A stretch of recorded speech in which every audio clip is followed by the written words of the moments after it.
So that's who? Your dad and Grandpa Moore? Looking through old photographs sometimes brings up more questions than answers.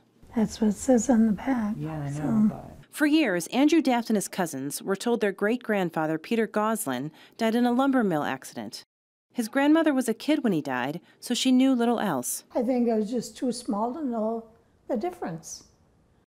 Already a genealogy buff, Daft started investigating.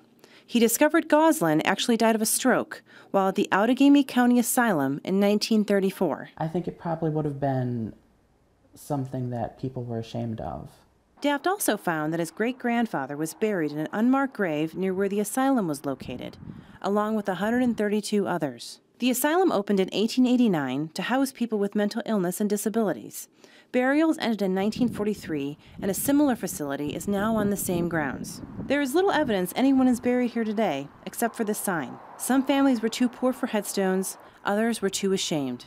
When we forget those that were buried here, then we forget that they ever existed. SHINKAN is part of a group working to get row markers, a plaque of names, and a memorial bench installed. It's part of a bigger effort across the nation by similar groups looking to identify people buried in institutional cemeteries. The local idea took root 2 years ago at a nonprofit that houses people with disabilities and special needs. And so that was really hard for me to swallow, that these individuals would be here forgotten, unnamed, when there's so much to them. For Daft, his genealogy research has helped him make a family connection. You kind of learn something about their life, and I think that you can't help but become closer to them because of that.